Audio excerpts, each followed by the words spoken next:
Today, our guest is a counselor, author, and gun violence survivor. With 2 decades of experience in trauma and suicide loss, she offers a rare blend of clinical expertise and personal truth. Her book, Bulletproof, confronts the emotional toll of gun violence and charts a path to healing for survivors, families, and the professionals who support them. Together, we unpack the ripple effect of trauma and what it really takes to reclaim one's life after devastation. Jill, welcome to the show. Hi, Natasha. Thank you for having me. I love I it. am so happy. I don't know if happy is the right word because I'm so sorry of what you've been through, and I'm sorry for all the people that you work with. Right. But I Thank you. think this is such an important conversation. So, as a survivor and a professional working in the space, what does Yeah. healing really mean to you? Wow. There's so many different definitions of healing, but I don't think that there is any one concrete definition that fits everybody. And so, healing as a whole to me is finding your homeostasis again and finding your joy, not in all areas of life, but in some area of life, right? Finding purpose to live, finding reason to get up in the morning. That is healing to me. Looks a little bit different for everyone. So, how did you get there? Whew. Um, wow. So, you opened up with a beautiful introduction. Thank you very much. I want to thank you first and foremost, Natasha, for taking on this topic. It's really interesting. You and I are both in the US, and there have been multiple gun violence events as of recently. And I'm sure by the time this airs, there's going to be more.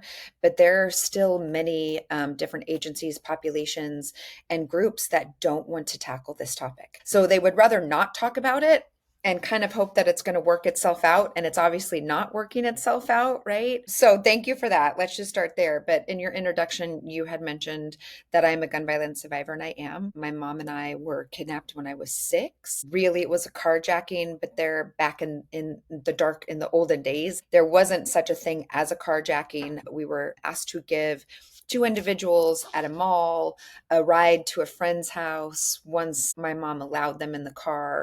And she hesitated to do so.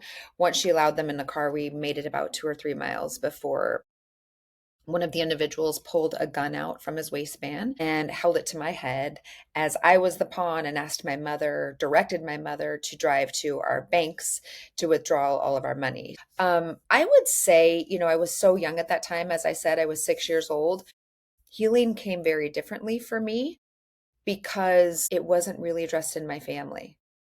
This trauma, the day after it occurred, wasn't really brought up again. And I understand now as an adult, I did it. I did, in my 20s and 30s, understood as well that they were really just doing what they thought was best for me. And that was, if we sweep it under the carpet, if we don't talk about it again, we're not going to re-traumatize her. So I understand, and I actually have a lot of respect for my parents for trying to do the best that they could, but it didn't go away, right? So those traumatic snapshots, we'll call them, kind of lingered in the recesses of my brain. I would say I really did some good work as far as emotional work. I was never afraid to talk about it when I was a kid. My family might have been quiet about it, but I was never afraid to talk about it. And I think all of that transparency really helped me heal. So many of the individuals that you and I talk to don't share their stories verbally, right? And you and I know the toll that that takes. I'm in my 30s. I started EMDR, eye movement, desensitization, reprocessing, which was pivotal in really closing the circle for me and really kind of healing all of those kind of long lasting effects that were just kind of annoyances and still there. So, I've been on the other side of it for a number of years now.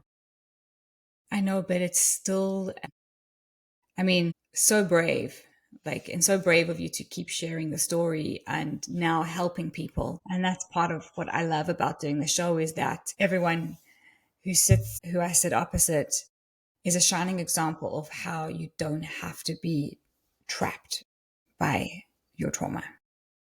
Right. So I am so grateful to people, to you and to people like you who Yeah. share their story so openly. Because that's how I felt in my journey. I didn't want to be trapped by my trauma. Right. Yeah. And also EMDR. Actually, it wasn't the full circle for me. It was the opener. Really? Yeah, which was kind of amazing. So how did you get into, not only healing, but actually helping others? What was that transition point, and where did you feel like that was your, like, how did you discover that to be your purpose? Don't think I realized that the two were connected with one another. And I would invite anybody who's in a healing field now to maybe step back and look differently at how they came into the field, right? I believe at the time that we're entering a healing field, even possibly you, Natasha, like we may think it's for one reason, and as time goes on, we realize, wow, it's for multiple reasons. I enlisted. I enrolled in graduate school immediately after college. It was a little bit like enlisting. Actually, it was a lot of work. And I was going to be a marriage and family therapist. At that time, I will tell you, I did not think that my trauma had a hold on me, right? I didn't. I thought I had it all under control. And for the most part, it was managed, but under control, probably not. Right. And so it was, I was 22, 23 at the time that I enrolled in graduate school and had lived with this narrative in my head for so many years. Again, I attribute the fact that I didn't hide from it in my teenage years, that I would share the story and I didn't have any shame. I don't think that I realized at the time how powerful that was in cleaning out the trauma. You mentioned something a minute ago about how honored you are to sit across from people that are willing to share their story. Again, you give them a platform to share their story. And I want people to hear, and I don't know if you've had the same experience, Natasha, but sharing your story is so powerful in regaining control over it, right? And we don't need a professional to do that. We don't need to be psychoanalyzed to do it. There seems to be a lot of shame in this culture to whine, complain, be negative. And I'm going to implore people to think about it differently. Sharing your real truth isn't whining, it isn't being negative. You know, you don't have to be a Debbie Downer. You don't need to talk about it every 30 minutes, but with people that you trust, or even if it just organically comes up at a dinner party, it's okay to mention it, right? Have some boundaries around it to keep yourself safe and to keep other people safe. But that was very, very helpful for me for many years. And I didn't even know I was doing it. So once I started my graduate program, I had to clean it all out then. You don't go into a field of helping other people until you clear out your own shit. Sorry, but I just want everybody, who's ever seen a therapist or a counselor or a psychologist to realize, like, we're not doing this work just to heal ourselves. We have to heal ourselves before we come in and help other people. That's just ethical. So I did a lot of work through my graduate program. It made me face it all and clean it out even more. I remember one event during my graduate program where I needed to interview my parents. Thank you for that response. You get it. It was I've got chills. horrifying. Like, I've got, Okay, but can I ask you why? Like, why did you have that visceral response to I that had comment? such a response is because they didn't speak about it. And for so long, they had boxed it away and were not dealing with it. And now you had to bring to the surface all of these feelings that they didn't want to feel, and all of these thoughts that they didn't ever want to think about again. And I can also just see it from a parent's point of view, is that they probably also felt like they couldn't protect you at that young age. And that was a whole other layer to it. And they didn't want to face that reality. That's the way I see it. And that's why I just got like chills over me. And now you, as a young adult, are having to like bring this all up. So, what was that experience like? Thank you for getting that for me, for the record, because I've just never had anybody really get it, and it was clear to me you really got it. It Yeah. was awful. I mean, I'm going to be honest. It was. Was like I'm sweating a little bit right now talking about it. And I've been a seasoned mental health professional for 25 years. It still makes me sweat a little bit. The reason I remember that assignment in graduate school is because it was so challenging for me. And as I've listened to some of your episodes, right? There is this whole cycle of modeling, and they were modeling for me for all of those reasons you just stated. Back in that day, we didn't send kids to counseling. It wasn't a thing. You only went to counseling if you were really sick. They still use the term loony bin, like all those things, but they modeled for me that it wasn't okay to talk about it. Yeah. And they were my role models, right? They were the only role models I'd had. So knowing that I was going to have to bring up a topic that was taboo, and was I like, I was nauseous. I was bound and determined to do it because I just knew at 20 something that I was ready for the next level of healing. And I knew that I wanted to help other people. And I couldn't do that unless I kind of cleaned this out. It was interesting the response I got. My mom, whom was in the event with me, was more open and forthcoming to the conversation than I had expected. I had expected her to shut down. I had expected her to just not be able to emotionally go there. And she did somewhat. It was my dad, who was the soft teddy bear of the family, who had to get up from the dinner table and walk away. He Wow. couldn't, it was too much for him. And I think for all of the reasons that you just stated, I think it created that trauma created a deep seated feeling in him that he couldn't really protect us. And trauma impacts families, each person in a family very differently, right? I had siblings as well. So my siblings, after the kidnapping, saw life a little differently. It wasn't as carefree anymore. They, were on pins and needles all of the time. Is somebody going to come break into our house? My mom, feelings of guilt and shame in some ways. My dad, feelings that he wasn't able to protect us. So yeah, I'm glad I did it. I'm glad that I did it. I can't tell you that I got any earth-shattering result from it. But what I learned is it was about the exercise. It wasn't about the results. So I want to just also acknowledge like how much the family dynamic changes once you've had trauma. Because it's like funny you say that. It brings up in me when I was 4 years old and my surviving brother is 9. We had a middle child who was 7 at the time, and he passed away. And my dad was a medical doctor, and he also had that identity crisis of how could I Yeah. not do anything? So I Yeah. want to acknowledge how I feel for your parents so much. I can sympathize with that. Thank But you for that. um, did that lead to them exploring different healing modalities or seeking counseling at that stage? Did it like set them off on their healing journey? No, they just shut down again. Yeah, I think it was a line of business. I had brought it up. We had the conversation. And then we moved on. And they went back into their mode of operation. And we were and still are a high functioning family, right? So if it's not broken, why fix it? Yeah. It all depends on your definition of what broken is, right? I have been very clear, and I don't know if you've had this experience as well, Natasha. First of all, thank you for sharing the story about your brother because I didn't know that. I don't publicly really talk about it much, but it's is part of But my story. again, sometimes it's freeing, right? It's a part of who you are. Exactly. I will say that I feel fortunate that I learned early on that I was the only person responsible for my own healing. Yeah.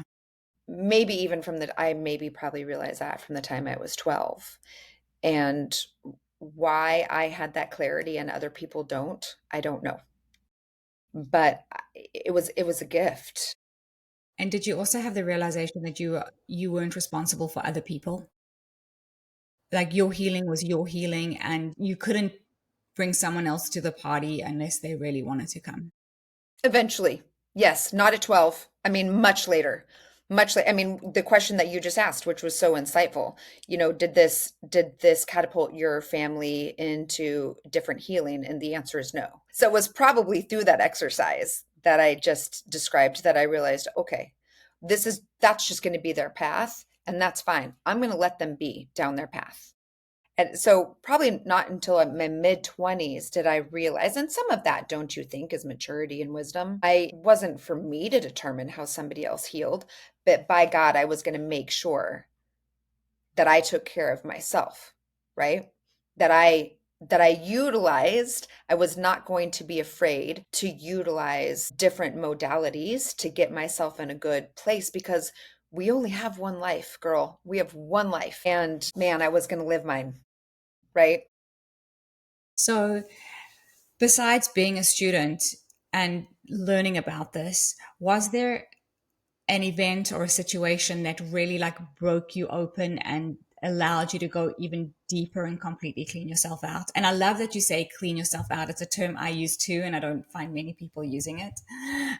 So I love that. I say clean out my trash can a lot too, which is kind of the same way of saying that one, expressing that one thing, right? Like, I love the analogy of what happens to a trash can when you keep throwing things in it, throwing things in it, and then we get too lazy, we don't want to take it out, so we keep shoving it down and shoving it down. Well, eventually all the trash will billow out regardless. Yeah. And So to me, it also taking, seems like when you squish it down and it starts to come up, the yes, part that's squished down starts to expand too. that's it, exactly. Like you can't, it's going to come out one way or the other. So you might as well clean it out every once in a while instead of just letting it, yeah, squish out. That's a really good question. And I'm not sure anybody's ever asked that before. But to be honest with you, I would say I came to a crossroads when my first child was the same age I was when I was kidnapped. It was really hard for me for some reason. Can I ask you? Psychologically, I get it. Go Yeah. ahead, please. I want to ask you another question. Were you a similar age to your mom at that stage, or so you were kind of in that same? So there was like you were looking Good at it from job. the parent perspective and from the child. Okay, can you dive Yeah. deeper So into that? my lens opened up wide, and I've always been because of my trauma, I've been very aware that young children soak in more than we realize that they do, right? I remember certain times during my childhood, people alluding to the fact that I might have my facts wrong about the kidnapping or that I remembered it differently. And there's like this level of disbelief because you're little. And I'm telling you, like it almost doesn't matter if my movie reel in my mind is factual or not, because the movie reel is what I need to process, Yeah. right? And so when my son was 6, 7, 8, I remember having this realization of how much he really did comprehend about his atmosphere and what was happening around him, how much of that time of his life was actually molding his brain. And that scared me, right? Because I knew what my experiences were at that age. And I was also a similar experience age of my mom at the time of our kidnapping. So there was this whole like, wow, you relive it again. What if that happened now? How would I perceive that differently as a parent? How would I feel that I failed? How, oh my goodness, what if I scarred him for life? What it did mostly was made me want to dive into my memory. I started doubting the events, that they really occurred in the way that I thought that they did. So I went into a deep dive because it was written in the local newspaper. Like the media turned out for it. Because it was also such a foreign thing at that time.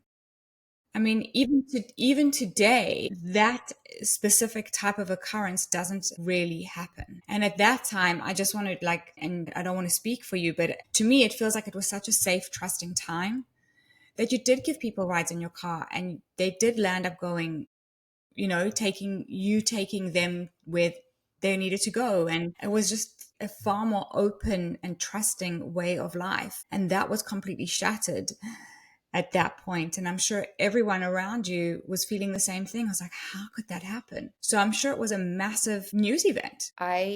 You are the first interviewer that has phrased it that way for me. And I want to thank you for that because it was a different time. And, this was a time in life where if somebody's car had a flat tire or, the radiator blew, they would pull over the side of the road and you would pull over and help them.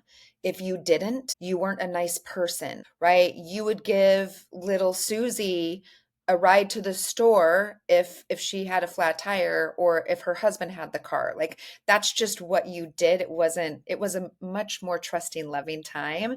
And so I'll be honest, Natasha, I'm often hesitant to share exact details of the event because of the judgment that comes with it. And it's unfair, Yeah. right? Like we just have so many, well, why did she let them in the car? Why, Why none of not? that makes sense. How could you put your children at risk? And none of that played a role in this scenario at that Oh, time, because right? people hitchhiked across the country, across the, across, I mean, it was just a normal thing.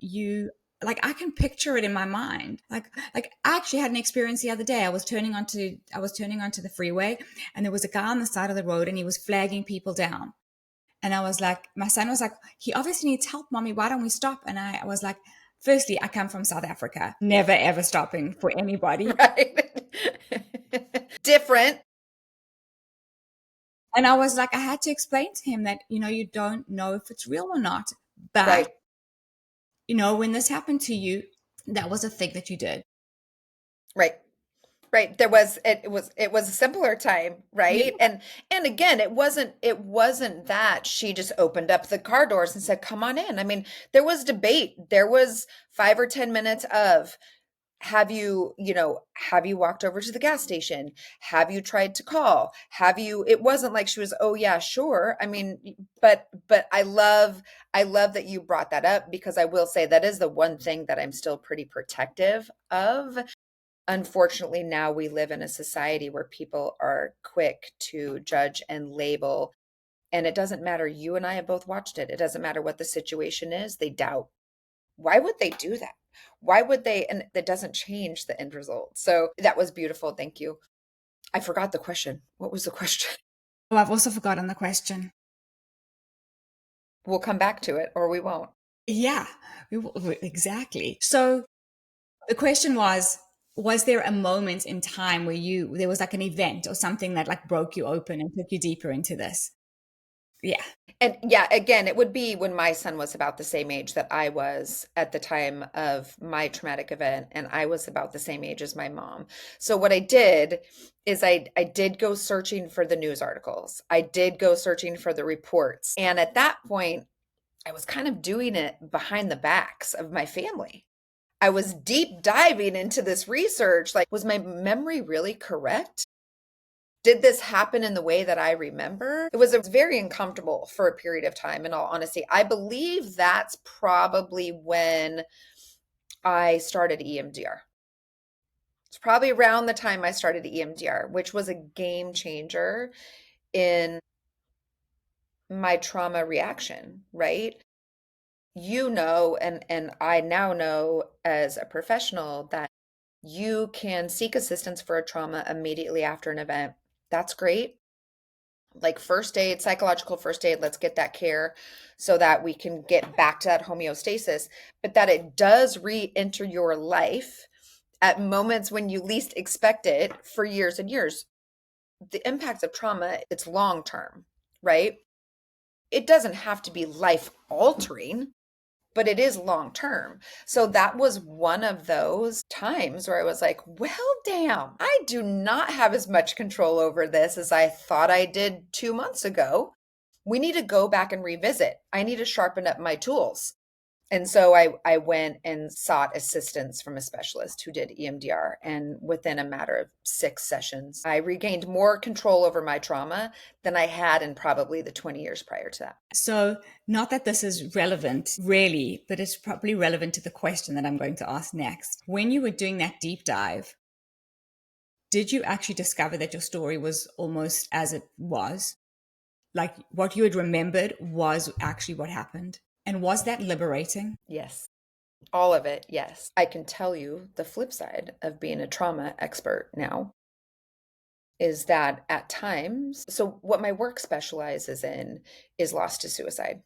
So I've spent 20 years working with individuals that have lost a friend or family member to suicide, which is typically leads to complex trauma, which is a little different. There's a lot of shame and guilt associated with suicide that isn't associated with other deaths. And I will work with families. And what I've noticed, Natasha, which I think is really interesting, is that dad can remember an event one way and son will remember it a different way, right? It's a mismatch. The result is the same. There's been a death that has occurred, but the events leading up to the death are the memory is very different for each family member. As a trauma expert, right? So I'm talking out of body now. What I do know is you have to treat an individual based off of their memories, regardless if it's factual or not, because that is the trauma that they're processing. So I will say, I always say to individuals, it doesn't really matter if it's 100% factual. It doesn't matter. We know it's occurred and we know that it's been catastrophic to the way that your brain processes. That's what we need to clean out. I will say, however, in my experience, that yes, I came to find that my memories were pretty accurate indeed. And that's when, again, I just had that realization of, and I will forever believe, if you're 5, 6, 7 years old, that sweet little cute little brain of yours is really processing so much more factually than us adults believe that it is. I completely agree with you because I was always told that she's young, she's fine. And Yep. so that's how I perceived the world, is like I had to be the shiny, happy kid while inside I was falling apart. And I was like that also most of my life until I started to clear it out. Well, think about it this way for you and I in particular, right? Similar ages.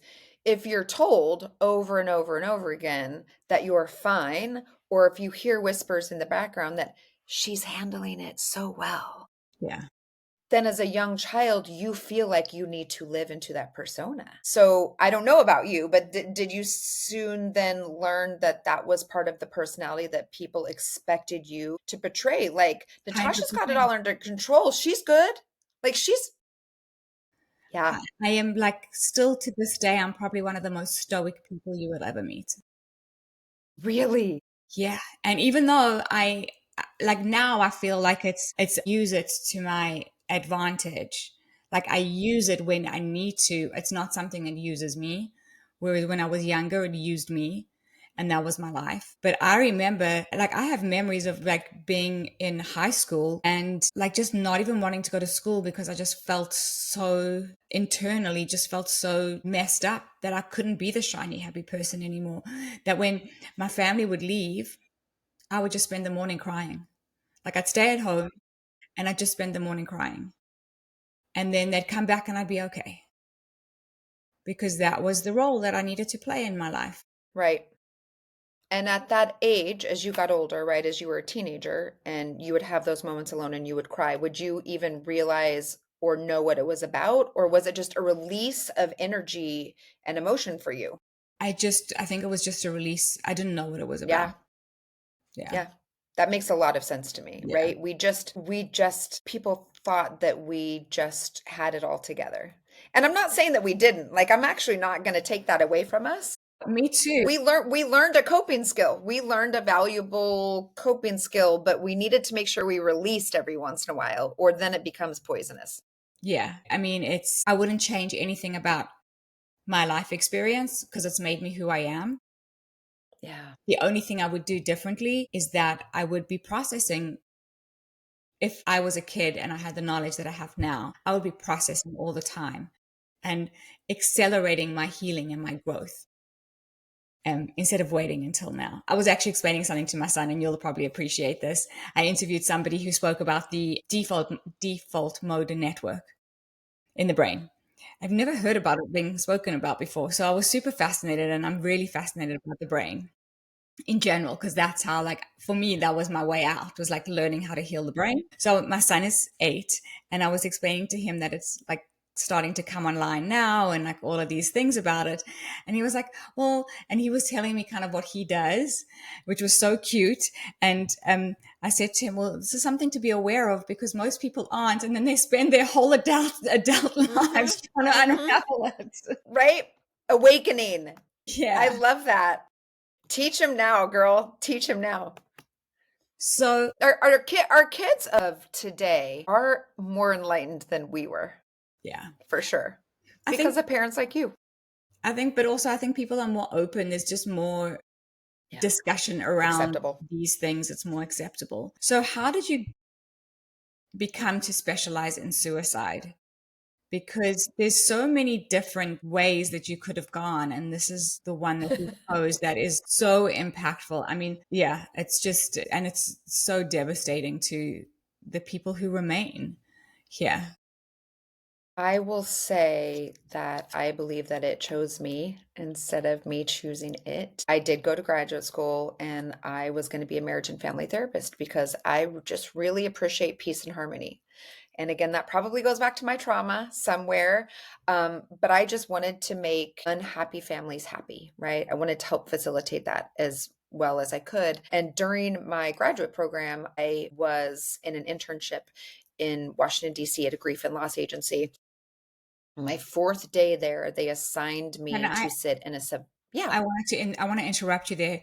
Was it a please. choice that you went to a grief and loss facility, or was that assigned to you? It was a choice. Okay. So what was why did you make that choice? Not because I thought I wanted to seek out grief and loss necessarily. It was really geographical, not geological, gee Okay. whiz. We had moved across the country and I was looking for great remarkable agencies, and this was one. And I did learn through my graduate program that maybe I was going to be better suited working with individuals that had strife instead of working in a family setting. So I was kind of leaning in that direction. We moved across the country and I found this agency that was very well known, and I just kind of threw my name in the hat, and you have to be selected, and I didn't think I was going to be selected, and I was. And the first day I worked with a young child who had lost a sibling in a car accident. The sibling was in the back seat with them. I was scared to death. I couldn't believe they allowed me to be, as a young therapist, they allowed me to be in the room with this 4-year-old.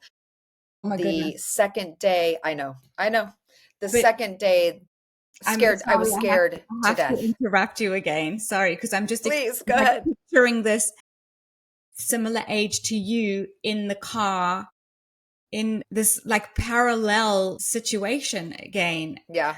Wow. Okay. Yeah. Life's interesting, isn't it? Life's funny. The next couple days, I was assigned to work at the medical examiner's office in Washington, D.C. So basically, the morgue, and help families identify the bodies of their loved ones. That was that. I thought, what have I gotten myself into? My mom was not happy about that assignment. She's like, what are you doing and why? And I didn't have an answer for her. I mean, again, Natasha, as we said earlier, like, sometimes when you're younger, you don't know what's moving you. You just know that you're moved. So, and then the third day, I was told that I was going to be co-facilitating a survivors of suicide support group. So, what that meant is I sat with individuals who had lost somebody in their life to suicide. And that was not anything I would have ever sought out or thought about doing. And I will tell you, after one group, I was walking to the train late at night to go home. And I remember thinking to myself, this is a population that is so incredibly misunderstood. And I just want to spend the rest of my professional career helping people understand what they're experiencing and helping to normalize their loss. And that's what I did. So it's a very strange, bizarre niche. I've spent over 20 years doing it. I now train other people to do it. And I love it. But Mm. it's, I've been deep in trauma and loss really since I was a child, but I've been deep in trauma and loss from 9 to 5 for over 20 years. Yeah. So impactful. So, what are some tools that you have found that really work for people to reconcile what has happened and being a survivor? So 2 years ago, I closed my practice. We just talked about how I got into my field, right? 2 years ago, I closed my practice because it was starting to become seep into my pores.